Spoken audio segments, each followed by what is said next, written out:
Hi, everyone, and welcome to this Retail Reset Fireside Chat, Digital Transformation in Retail, accelerated by crisis, driven by customer data. I'm Alicia Esposito, Senior Content Strategist for Retail Touchpoints, and I'm really excited about this conversation today because as we've been seeing a lot of the research come through, as a result of COVID-19, consumers are really relying on digital channels, relying on e-commerce to get everything they need, especially non-essential goods. Our conversation today is going to dig into some of the longer-term implications of this boost in e-commerce behaviors and ultimately this boost in customer data, right? We've always been swimming in data as an industry, but really the question, I think, looking forward is how can retailers get the most value out of this data, this insight, especially now that stores are starting to reopen, right? And as retailers start to think forward towards recovery. So I think today's conversation is really going to dig into the heart of that, and most importantly, how technology is helping empower retailers every step of the way as they go through that process. For today's conversation, it is just that, a conversation. So you'll see myself on screen as well as my guest today, Thomas Kurian of Arm Treasure Data. And we're really just going to be talking shop, right? So we encourage you to ask questions as they come to mind. We are going to have a quick Q&A segment at the end, but because we like to keep these conversations a bit short and sweet, if we don't get to your question, don't panic. We're going to make sure that we bridge those connections, we get those questions answered for you. Thomas, better known as TK, so I'm not messing up his name. That's going to be the way I refer to him moving forward. TK, why don't you introduce yourself? Because I think between your tenure at Arm Treasure Data and Zebra Technologies, you really do have a rich history in retail, serving retailers. But why don't you give everyone watching a little bit of a taste of your experience and your expertise? Absolutely. Firstly, thank you for having me. It's my pleasure to be here and share our story and the story around digital transformation. I work for the CTO in Arm Treasure Data, and I'm responsible for industry solutions around three specific markets, and most importantly, for this topic, retail. Prior to moving to Arm Treasure Data, I work for Arm. So Arm is an existing massive technology company that provides very, very essential technology. And we acquired Treasure Data 2 years ago to get into the data business. And before joining Arm, I worked in Zebra Technologies, first for the Chief Strategy Officer, and then for the CTO for 7 years. And I learned a lot from my customers in the retail space. Great. So you have, again, that rich heritage. I think we're going to be getting into a lot of the forward-looking trends and implications, but of course, probably reflecting a bit upon where retail has been, some underlying challenges, especially around digital transformation. So with that, let's dig right in. And I think really the big question to kick this all off is digital transformation isn't a new topic. We've been covering it on RTP for a while, largely around the state of who's doing it right. If retailers aren't acting, what are the reasons why? But I feel like we're reaching a whole new level for the industry, right? A new reality, new parameters, new guidelines. So I guess my question for you is, how does this change the way retailers approach digital transformation? Are the guidelines or the benchmarks for success kind of changing as a result of this new reality? So I first of all, I completely agree with you. Digital transformation as a term entered our vocabulary 25 years ago. There's this gentleman, a professor called Nicholas Negroponte, who wrote a book on being digital, where he promoted the view of transforming business processes from atoms to bits. And we've been chasing this in every industry for 25 years. Ironically, Amazon is also 25 years old. So it's had this peculiar effect on the digital transformation that I'll talk about a little bit later. So fast forward to a couple of weeks ago, Mary Meeker, who's a famous former investment banker, she writes these, essentially secular trends, an annual publication on secular trends, and she wrote her paper on COVID, post-COVID, and the topic that really jumped out to me was the fact that digital transformation is accelerating very significantly in the last 2-3 months, and because of this effect. So this is very interesting, and it's a great opportunity for retailers. It's of course a great opportunity for all of us to help retailers.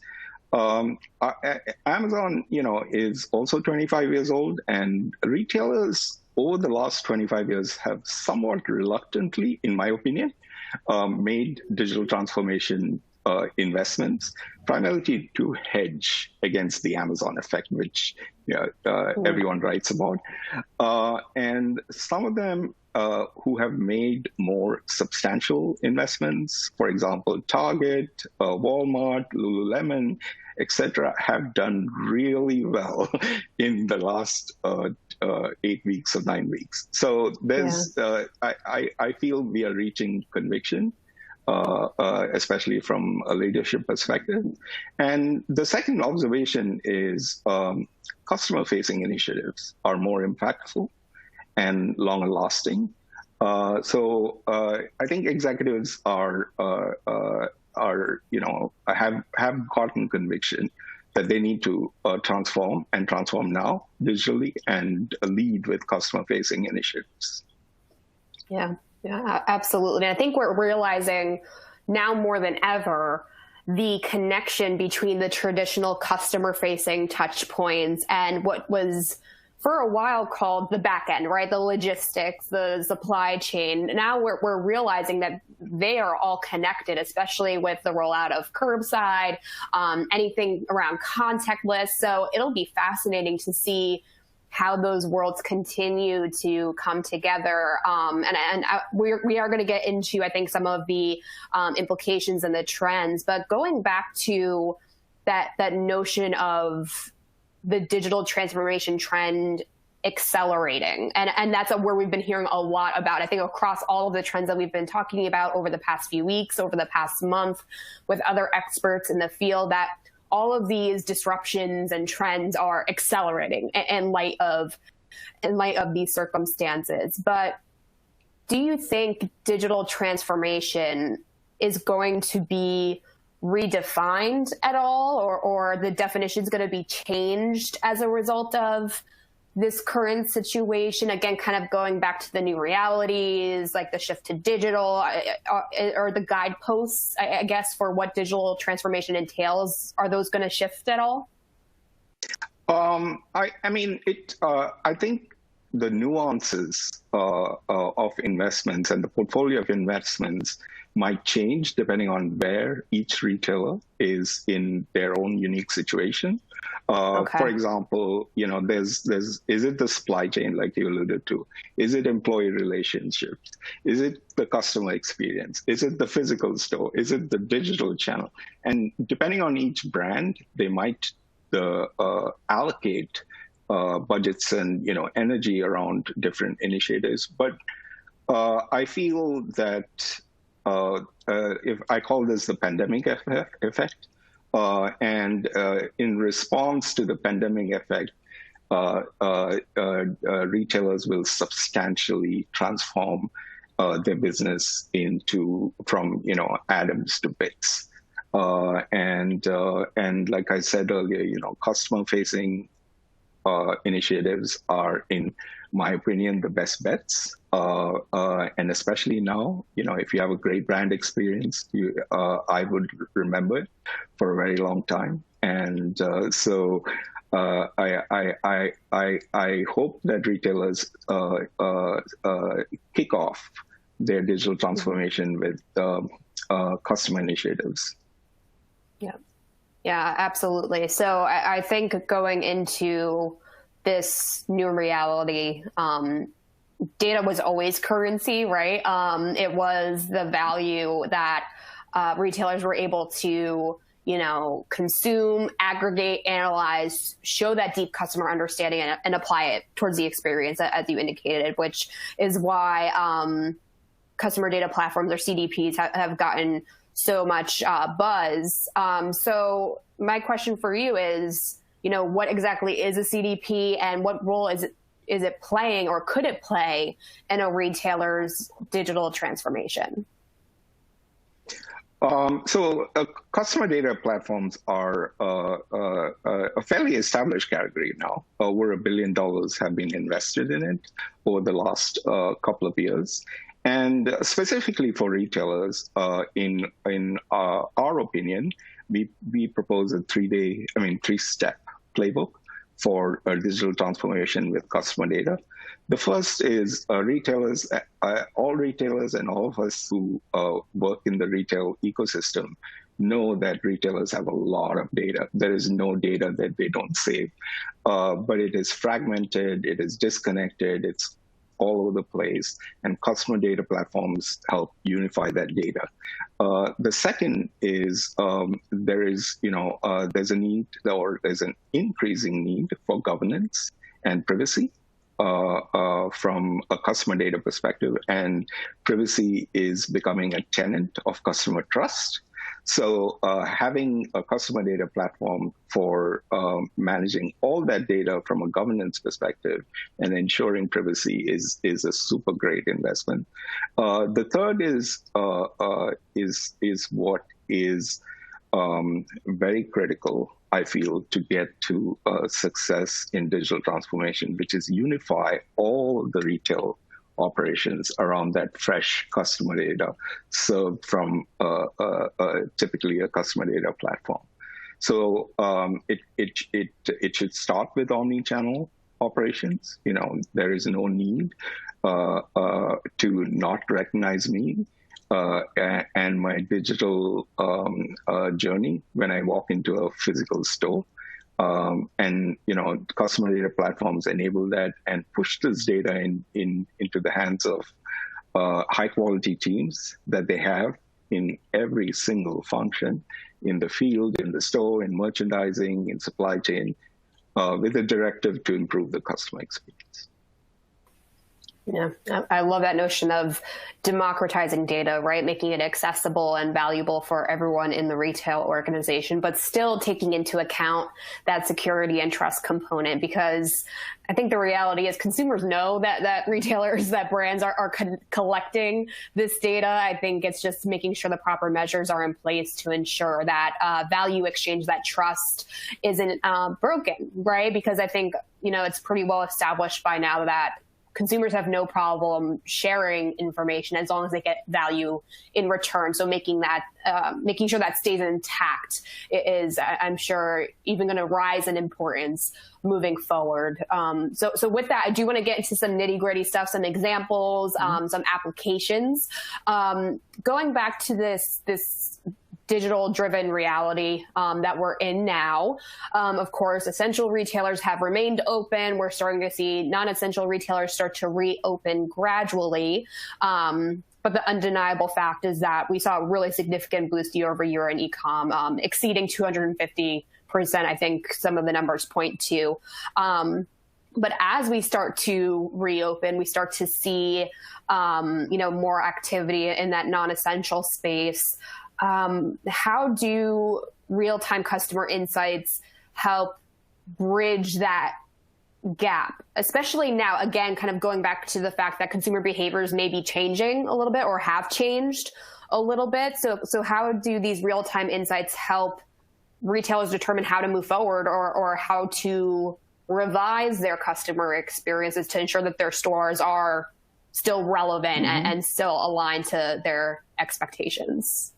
Mm-hmm. That's a very good question. From our perspective, and I mean, the 275%, 300% increases provide executives conviction to invest up in the digital channel.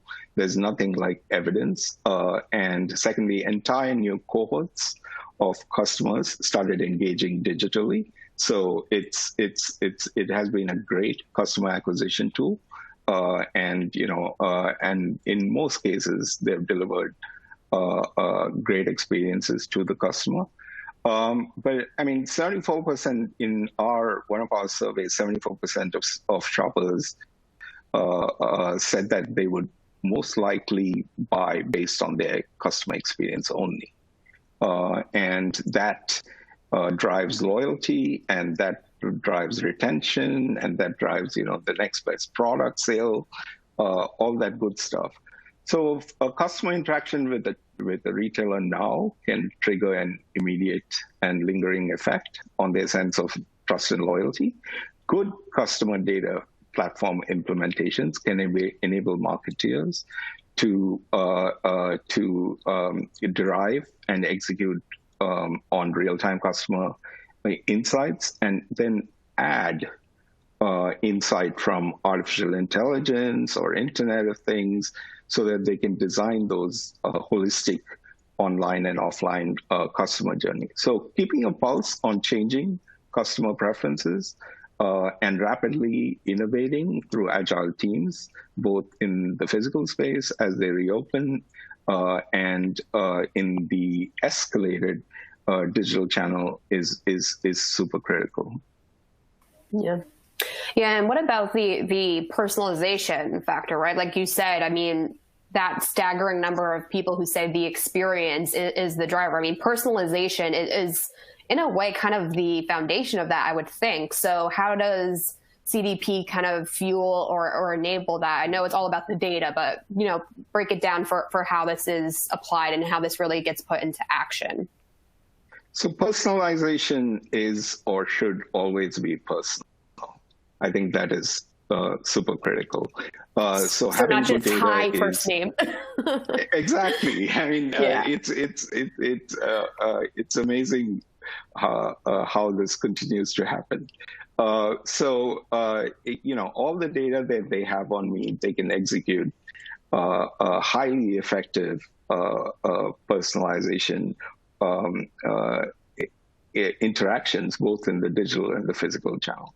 Next best product recommendations are personalized recommendations. A product that might work for me might not work for you, and they can use customer data platforms, use segmentation tools to get to a segment of one, if necessary, and promote effectively to that one customer, or segments, lookalike segments that are similar to me, and execute against that. So unifying that fragmented data and using the tools in a CDP is very important for personalization, and it results in increased basket size, increases in customer lifetime value, et cetera, et cetera.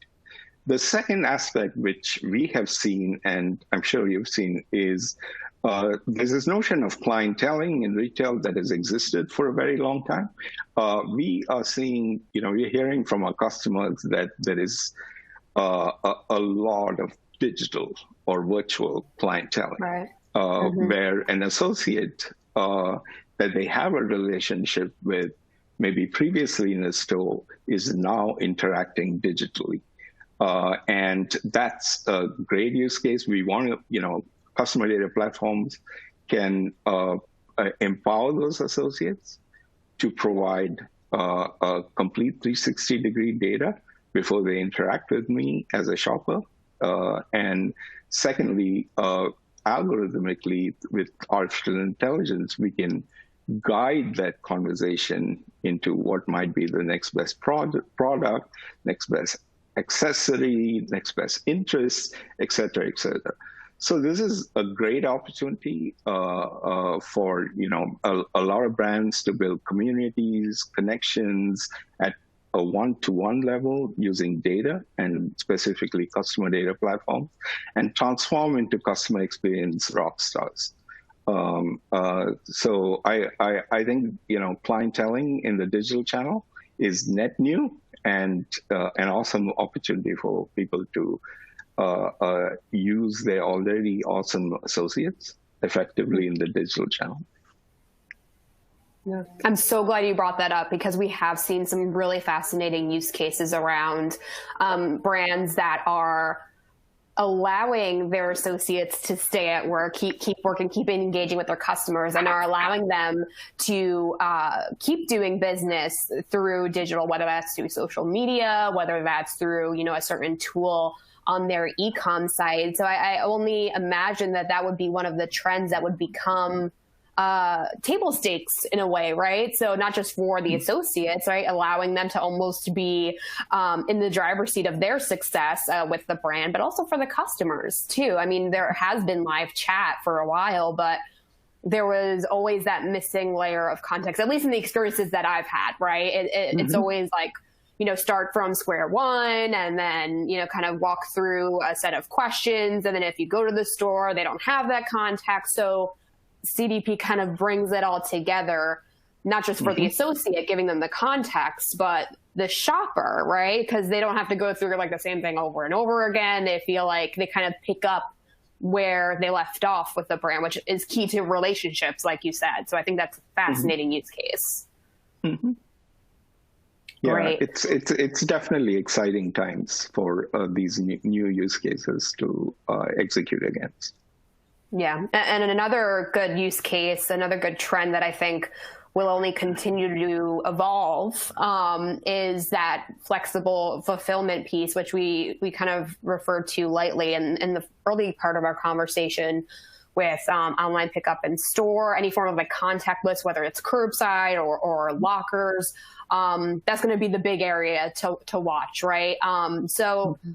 Does CDP serve anything in that area? Again, I'm sure there may be some component of like the next best item, like you were referring to in your last response. But what components of omni fulfillment are impacted by this, and how does that work? Yeah, that's a very good question. So buy online, pick up in store, or curbside, or any derivation of that is phase one for physical stores to reopen, right? That's essential. And they leverage their physical store footprint to differentiate in two ways. One, the physical store is an edge warehouse that can serve the customer locally. The second aspect is differentiation from leveraging the associates to provide differentiated and more personal experiences. So when CDPs and the data in the CDPs are integrated with store workflow systems, store execution systems, associates can get an alert when the customer is curbside using, location sensors or in store, as long as, typically these engagements from a customer journey perspective are originate in the retailer's mobile app. And with geolocation, they can announce digitally that they are here. And what's the benefit of that? So the benefit of that is to reduce the wait time, especially in these times. So surveys have found that customers who wait less than 2 minutes for fulfillment are 4 times more likely to purchase again with the retailer as compared to customers who wait 10 minutes. So fulfillment, very quickly is part of customer expectations, and customer data platforms, when integrated with workflow systems, can deliver that.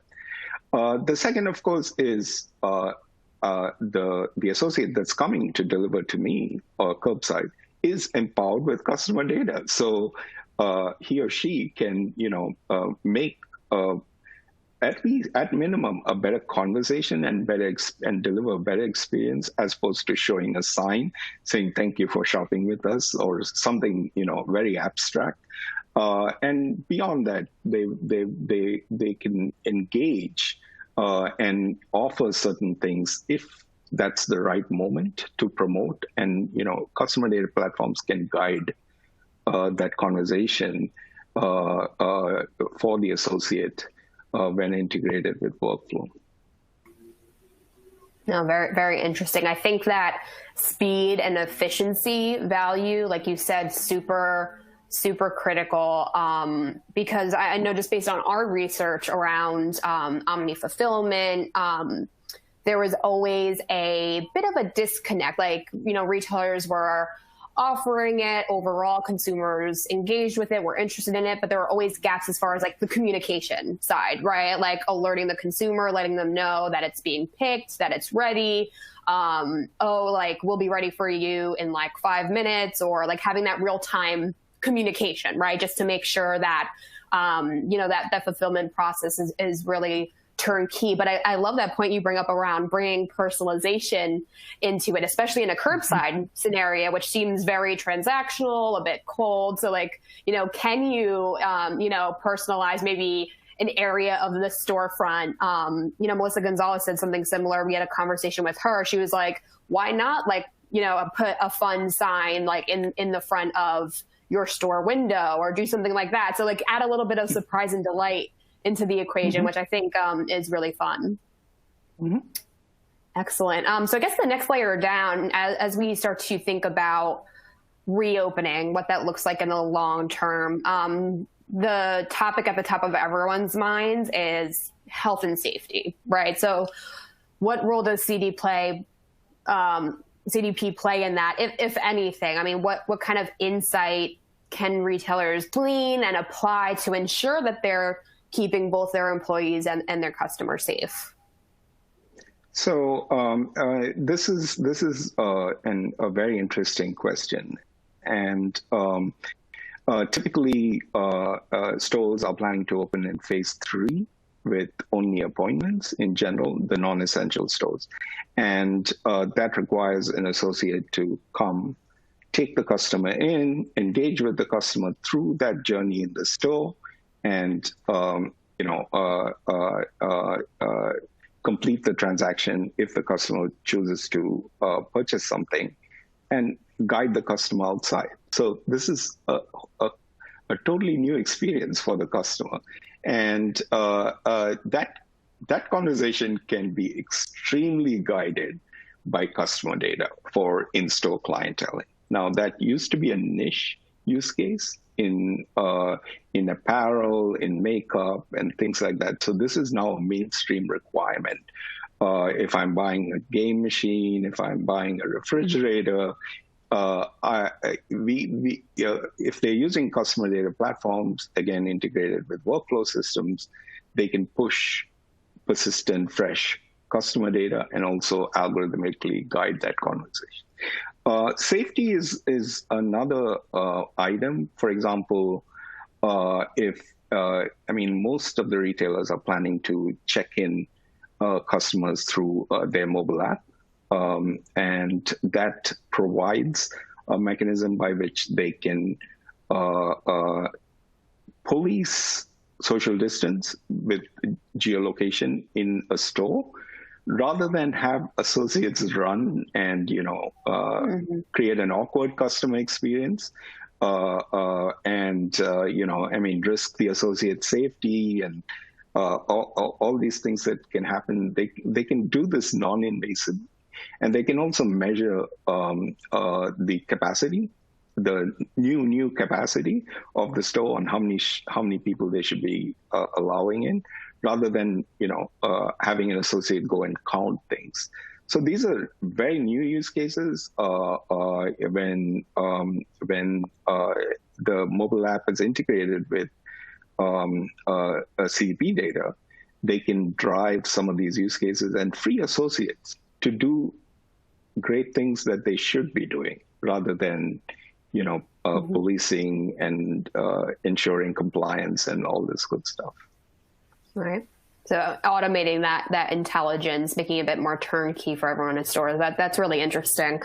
So we got into quite a few different applications, use cases for CDP. So obviously the online to store integration experience, virtual clienteling and, being able to apply that to the store as needed, fulfillment, and then that safety angle, which all seem to be consistent in the conversations that we're having, the three legs of the stool, so to speak. But I have to ask you, I'm sure you're having a lot of conversations right now with retailers as they start to develop their go forward plans. Are you seeing priorities lie in a certain area? Are there any top of mind challenges or even goals? Like, are they saying upfront, like, oh, we want to focus on X, Y, Z? Like, what are those conversations looking like right now? Yeah. So firstly, there's a very very urgent need to learn from others and implement best practices. I had a conversation with one of the top retailers yesterday evening, and they asked us to measure them against the best of class among our customers and tell us the gap. I mean, they are a brand that has executed very significantly well. And they asked us to, not just compare their practices and use of customer data against retailers, but also against people in other segments, for example, healthcare or what have you. So there is this very urgent need to share and learn from others, even if they are the best. The second is to meet the scale of e-commerce, right? What are the investments they need to make from a customer data perspective to scale at these levels that are completely unexpected, 100, 200%, et cetera. And thirdly, around the opening of stores, how to empower the store managers, field management, et cetera, so that they can understand and act on a real-time basis on trends in their local communities and deliver, experiences. Because now, I mean, store openings are all regional, if not micro location decisions, and the trends that shape that store success are very local. So pushing customer data and making that available for all these executions is super critical. And personalization that I alluded to earlier, there's a lot of interest in personalization in the digital channel and in the physical channel. Great. Very interesting. It'll be fascinating to see how this all shakes out. But I mean, if you were to paint a picture, TK, again, a lot of folks are trying to reimagine, what the store is going to look like after all of this begins to shake out a little bit more. A lot of folks emphasizing safety-driven experience. Some are talking about how digital is going to be playing a more integral role. But if you were to paint a picture of what this reimagination of the physical store would look like, what would it be? And, how would CDP kind of fuel it or enable it? Yeah, I feel there's a harbinger of the future that we can relate to, which is specifically the Amazon Go store format. They require me to scan a QR code, which gives them, which connects my digital journey and the customer, the physical journey directly. And secondly, it's highly automated with Internet of Things. There's hundreds of cameras and sensors and things like that, which enable a more contactless, safe customer journey. Granted, the criticism has always been this is too expensive, et cetera, but it meets today's expectations from a customer perspective and from a policy and regulatory perspective. So I feel that format will be inserted increasingly into what is core retail. I think Amazon and Kroger announced dark stores, more of dark stores, where the customer doesn't even come to the store, but there's robots and all kinds of things doing fulfillment and delivery to curbside. So some balance of that. Technology can do a lot and help us have a safe, effective customer experience in a physical store, guided by customer data. You do have to connect that digital and physical journey, and so I think a lot of people are relooking at what Amazon Go has demonstrated, and looking to insert that into their regular stores. Yeah, I think you're right. I think it's a really strong model. I think when it first came out, everyone was just like, oh, of course, Amazon is doing this. But I think as we, got into the heart of our current situation and we started to see retailers pivot, roll out curbside quickly and other forms of product fulfillment. It'll be fascinating to see how these different categories adapt the model to make it make sense for their business. And I can't even believe it, TK. We're almost at the top of our time together. I do want to try and squeeze in a few listener questions because we have gotten some really good ones coming in. This is actually a really obvious question. I'm surprised I didn't ask it. Can you provide a few examples of retailers that have done really well in the last 2 months? Can you share any customers or any other retailer examples that you think really rose to the top during this time? I think, without naming names, I think a customer of ours has very successfully transitioned communities, engagement, clienteling to the digital channels, while the vast majority of their stores have been closed globally, and their results have, hardly had a negative impact. So that is one, specific example. The second is, this is not our customer yet, but I think Walmart has done really well. For the largest company in the world, they've done really well in terms of execution, and a lot of that has to do with culture, I feel, and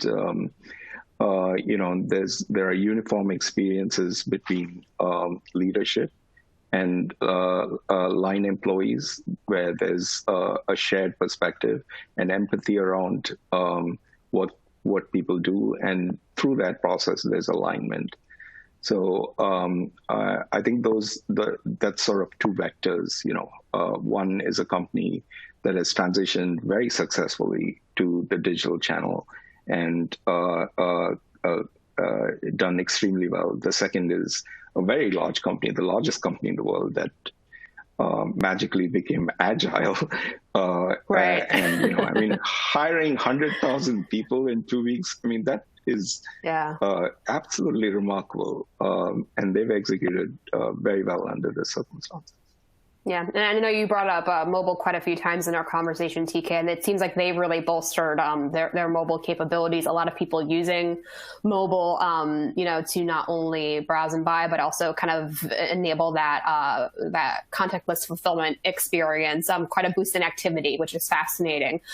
So I'm really glad you brought up culture, because I did get a question from someone around basically making digital transformation a reality. Obviously based on our conversation, there is a lot of value in CDP, but a lot of companies, I could imagine, are still struggling with the cultural realities of making change happen. A bit of a controversial topic, so get into it as much as you can, but what can this particular viewer prepare for? What's the best way to kind of sell this reality and drive urgency among stakeholders? Peter Drucker he said that culture eats strategy for breakfast. And, cultural inhibitors are one of the two reasons why digital transformations do not succeed in a timely fashion. The other is bad data, which we have been talking about from a customer data platform all this time. Yeah. I feel, a digital transformation is owned by senior executives, if not the CEO. And I feel that companies, and this is my opinion, I feel that companies that have core values that are shared, it is easier to unify the company. I mean, the company I work for has 3 unique values, and that brings alignment from a general perspective and faith and confidence. The second is the shared experience that I alluded to earlier. I mean, Doug McMillon, CEO of Walmart, he has, I think he started his career as a summer associate after high school, unloading packages in Walmart, and then he went on to become a buyer in Walmart, and then ran stores for Sam's Club before becoming CEO. So the leadership that has empathy around what everyone is doing, because typically leaders might think that they can go digital, but the rest or a substantial portion of the company might think they're rooted in the Adam world, the physical world. So if you have the shared experience at leadership level and certain core values and a drive, I feel that the evidence shows that those companies have done better from the cultural inhibitors risk. Data provides an awesome foundation. Good data, good customer data provides an awesome foundation, but culture does have to be taken care of. I completely agree with you on that. Yeah. No, those are some great points, TK. And I'm hoping that, seeing all of these great examples like Walmart come to light, the examples of agility, of innovation really coming to the forefront, that it's going to be seen as a bit more attainable, and that executive leaders are going to be more willing to take some chances because, I think some great examples really have emerged and risen to the top as a result of, all of the uncertainty and all of the negative stuff. There has been some lights of, bright spots and some great examples and use cases that I think we'll be referring to for a long time. So thank you, TK, again for the thoughtful conversation, all the great points and examples. It really has been a real pleasure to have you on today. Likewise. Thank you, Alicia. Appreciate it. And thanks everyone so much for watching. If we did not get to your question, again, don't panic. We'll make sure we bridge that gap. We have a follow-up conversation. We bring TK and his team in as needed. Thanks again to Armed Treasure Data for sponsoring this session. Again, a fantastic conversation, a lot of great trends and possibilities for the future. And finally, thanks everyone out there for taking the time out for joining us for this session and also all of the other sessions for Retail Reset. We have had so many fantastic conversations, inspiring ones at that, as we start to map our path forward. And hopefully you've gotten some great insights to guide your strategies. If you are looking for more great insights, our Retail Reset Hub will be updated on an ongoing basis and has been for the past few weeks now. So we encourage you to go to that hub every day, a few times a day, whatever you're inspired to do, to get those insights as we start to figure out what the future looks like. Thanks again, everyone, and enjoy the rest of your day.